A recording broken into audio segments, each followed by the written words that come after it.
Doctor Ramachandran शिखर को लेकर villa की तीसरी मंजिल पर आ जाता है। तीसरी मंजिल पर पहुंचते ही शिखर देखता है कि वो मंजिल बाकी मंजिलों से कुछ ज्यादा लग्जरी होती है। इस मंजिल पर ना तो ज्यादा लोग थे और ना ही ज्यादा हल्ला।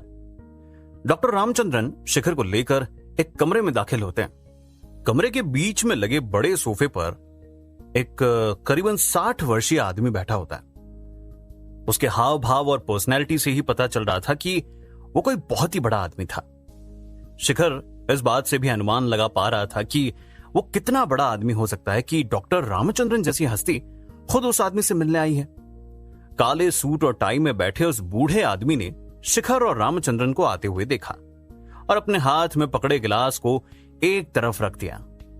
इधर आओ शिखर, इनसे मिलो। ये है मिस्टर सूरज राजवंशी, बैंकिंग और फाइनेंस की दुनिया के बेताज बादशाह। ये कहते हुए डॉक्टर रामचंद्रन ने शिखर को सूरज राजवंशी से मिलवाया।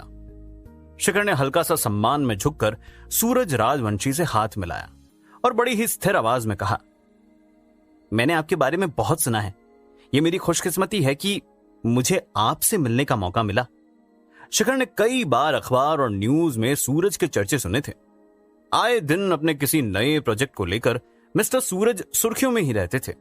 हालांकि इनसे मिल पाना बहुत ही मुश्किल था। मिस्टर सूरज बिजनेस सर्कल के एक प्रसिद्ध हस्ती थे और उन्होंने कई ऐतिहासिक कंपनियां खोली थी। इसके साथ ही मिस्टर सूरज न केवल एक बैंकिंग और फाइनेंस में एक बहुत बड़ा नाम थे, बल्कि पूरे देश में सबसे बड़ा चैरिटी फंड भी चलाते थे। मिस्टर सूरज, मैं आपको इनसे मिलवाना चाहता हूं। डॉक्टर रामचंद्रन ने शिखर की ओर इशारा किया और शिखर के बारे में बताते हुए कहा, इनका नाम है शिखर।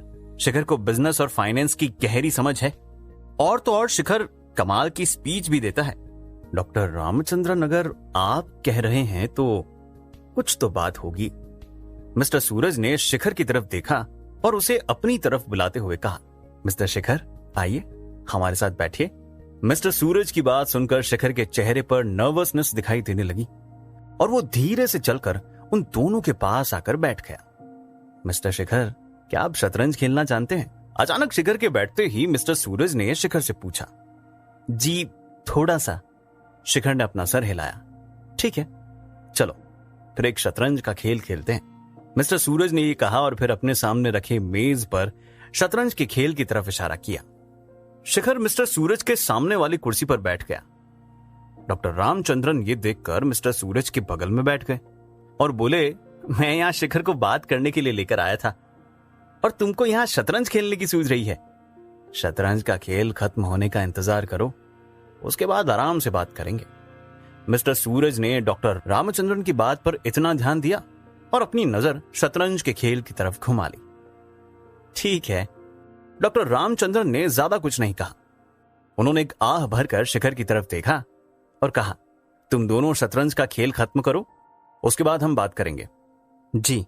एक मुस्कान के साथ शिखर ने उनकी तरफ देखा और अपनी नजर खेल की ही तरफ घुमाते हुए विनम्रता से बोला, मिस्टर सूरज, चलिए पहली चाल आपकी। ये सुनकर मिस्टर सूरज ने कुछ सोचकर अपनी पहली चाल चल दी। कुछ ही देर में खेल बहुत रोमांचक हो गया। अब शिखर और मिस्टर सूरज को अगली चाल चलने से पहले कुछ मिनट गंभीर सोच विचार में गुजारना पड़ा।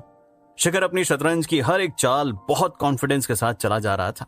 उसे देखकर ऐसा लग रहा था जैसे उसने शतरंज में अपने तरीके का पता लगा लिया है। शिखर के हर कदम के पीछे बहुत गंभीर सोच थी। अंत में मिस्टर सूरज ने अपनी हार मान ली। वो खुद को शिखर की तारीफ करने से रोक नहीं सका। तुम वास्तव में इस खेल में बहुत अच्छे हो। आज तुम्हारे साथ शतरंज खेलकर मुझे मजा आ गया। मिस्टर सूरज शतरंज के पुराने खिलाड़ी थे। उन्हें अब इस खेल को खेलते हुए इतना समय हो गया था कि अब वो एक इंसान की सोच उनकी हर एक चाल में देख सकते थे और शिखर ने उन्हें हराकर यह साबित कर दिया था कि वो तारीफ के लायक है।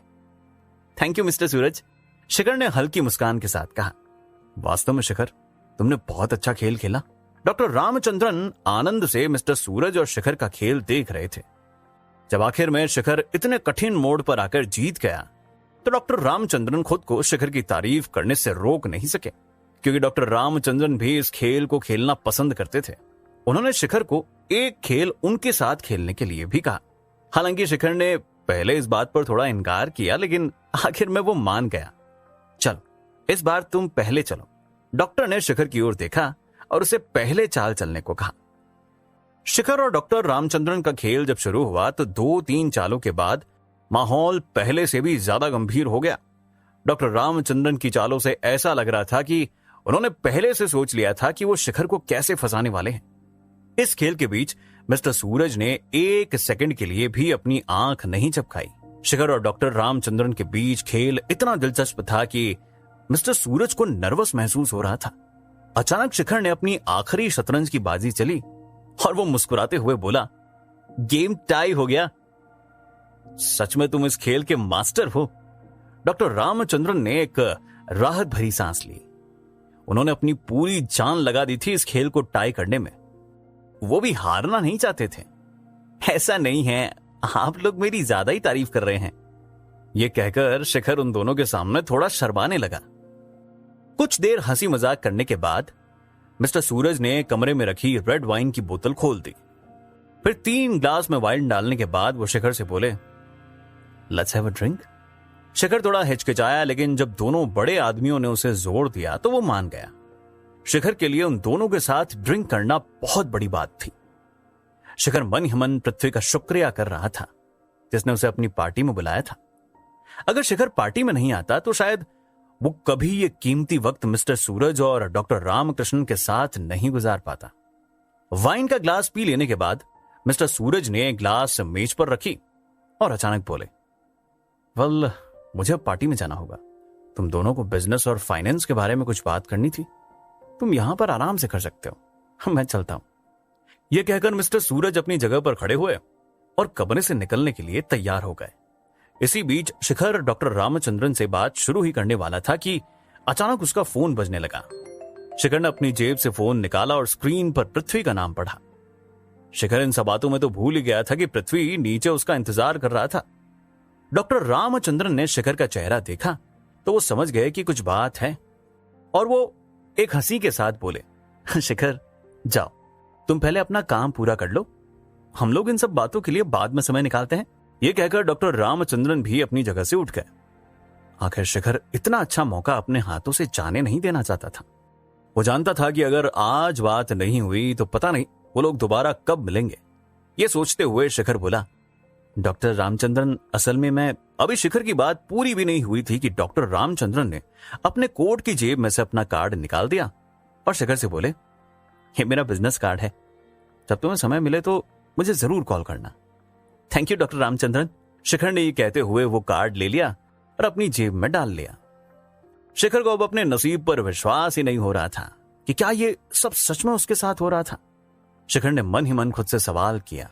अपने ऊपर इतनी बड़ी जिम्मेदारी महसूस करके शिखर थोड़ा डरने लगा। डॉक्टर, क्या मैं सच में इन सब के लायक हूं?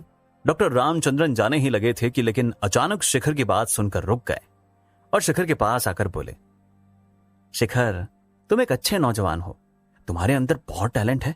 मेरी एक बात याद रखना, अगर तुम और मेहनत करोगे तो तुम्हें कोई टक्कर नहीं दे पाएगा। रामचंद्रन की आंखें चमक रही थी। अपने ऊपर विश्वास रखो शिखर। अब रामचंद्रन का हाथ शिखर के कंधे पर था। वो बहुत ही गंभीरता से उसे समझा रहे थे। डॉक्टर रामचंद्रन, आपने आज तक जो कुछ सिखाया है उन सब के लिए थैंक यू। मैं पूरी मेहनत करूंगा और जो आपने कहा है उसे सच करके दिखाऊंगा। शिखर की आवाज में अलग साहस था। रामचंद्रन ये बात सुनकर मुस्कुराए और कुछ देर बाद कमरे से चले गए। शिखर भी अगले ही पल वहां से बाहर निकल गया। जब तक शिखर वापस नीचे पहुंचा, उसने देखा कि पार्टी में कई सारे लोग पहुंच चुके थे। लोगों के बीच घुसकर शिखर ने पृथ्वी को ढूंढा और उससे मिलते ही बोला, पृथ्वी, आपने मुझे कॉल किया था। शिखर, आखिर तुम कहां चले गए थे और तुमने मेरा फोन क्यों नहीं उठाया? शिखर के यूं गायब हो जाने से पृथ्वी को ऐसा लग रहा था कि शिखर पार्टी से बोर होकर अपने घर लौट गया है। वो मैं शिखर सोचने लगा कि पृथ्वी को कैसे बताए। अभी शिखर ने अपना मुंह खोला ही था कि पृथ्वी ने उसे बीच में रोक दिया और वो आगे बोला, तुम जहां भी गए थे, लेकिन अब मेरी बात ध्यान से सुनो।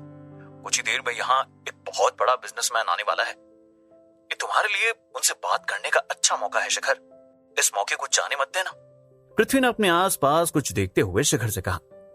उनका नाम मिस्टर सूरज है और वो बिजनेस सर्कल में बहुत प्रसिद्ध है, पृथ्वी ने शिखर को आगे समझाते हुए बताया। पृथ्वी असल में जब शिखर ने मिस्टर सूरज का नाम सुना तो पृथ्वी को बताने की कोशिश करने लगा कि वो बस कुछ देर पहले ही मिस्टर सूरज के साथ शतरंज खेल कर आया है। लेकिन इससे पहले कि शिखर अपनी बात पूरी करता, पृथ्वी के कंधे पर एक अधेड़ उम्र के आदमी ने हाथ रख दिया। मिस्टर पृथ्वी, वो आदमी अपनी भारी आवाज में बोला। उस आदमी के पास कई जवान लड़के और लड़कियां खड़े थे। विशाल अपने सामने खड़े आदमी को देखकर पृथ्वी के चेहरे का भाव अचानक बदल गया। उन दोनों की नजरें देखकर लोग बता सकते थे कि पृथ्वी इस आदमी को पसंद नहीं करता था। जिस तरह पृथ्वी ने उस आदमी का नाम पुकारा था, उसी स्वर में नफरत झलक रही थी। तुम यहां इस आदमी के साथ क्या कर रहे हो? विशाल ने शिखर को ऊपर से नीचे देखा और उसका मजाक उड़ाते हुए कहा। दिन पर दिन आखिर तुम्हें होता क्या जा रहा है पृथ्वी? अब तो तुम्हारे दोस्त भी किस तरह दिखने लगे हैं। पृथ्वी ने यह सुनते ही अपने दांत कस लिए, लेकिन अभी भी वो शांत खड़ा था। अगर पृथ्वी को इतनी बड़ी पार्टी में अपनी इमेज का ख्याल नहीं होता तो वो शायद विशाल को थप्पड़ लगा देता। विशाल ने शिखर से इशारा हटाने के बाद अपने साथ खड़े लोगों की तरफ घूम लिया और बड़े घमंड से बोला, मेरे दोस्तों को देखो, या तो ये लोग किसी बड़ी कंपनी के मालिक हैं या फिर एग्जीक्यूटिव्स, और अगर उनमें से कुछ नहीं तो उनके पास बड़ी सरकारी नौकरी है। तुम्हारे इस दोस्त से तो कई गुना ऊपर है। जैसे ही विशाल ने ये शब्द कहे, उसके पीछे खड़े सारे लोग इकट्ठे शिखर और पृथ्वी के ऊपर हंसने लगे। पृथ्वी का गुस्सा अंदर ही अंदर ज्वालामुखी की तरफ फटने को था। पृथ्वी के साथ खड़ा शिखर अचानक विशाल का चेहरा देखकर हंसने लगा। उसने अपने हाथों से अपना मुंह ढक लिया। शिखर के ऐसा करते ही विशाल ने उसकी तरफ देखा और कठोरता से पूछा, ज्यादा हंसी आ रही है तुझे? सॉरी मैं जरा तुम्हारी ये बचकानी बातें सुनकर खुद को रोक नहीं सका। शिखर ने अपना हाथ अपने मुंह से हटाया और एक मुस्कान के साथ विशाल की आंखों में देखने लगा। यह शब्द सुनते ही विशाल को गुस्सा आ गया और वो उसी स्वर में बोला, तुम्हारी इतनी हिम्मत? यह कहते हुए विशाल आगे बढ़ा और उसने शिखर की कॉलर पकड़ ली। शिखर ने अपनी कॉलर से विशाल का हाथ हटा दिया और फिर वो आगे बोला, नहीं, मैं आपको बचकाना नहीं कह सकता, क्योंकि अब तो बच्चे भी ऐसी बातें नहीं करते। जैसे ये बात आसपास के लोगों ने सुनी, वो सब विशाल पर जोर जोर से हंसने लगे। पृथ्वी भी शिखर के साथ हंस रहा था। इस गलती की सजा तुम्हें जरूर मिलेगी, ये कहते हुए विशाल ने शिखर की तरफ ऐसे देखा जैसे वो अगले पलों में उसे नोच कर खा जाएगा। विशाल के साथ हुई नोकझोंक का क्या होगा परिणाम, जानने के लिए सुनते रहिए मिलियनेयर डिलीवरी बॉय।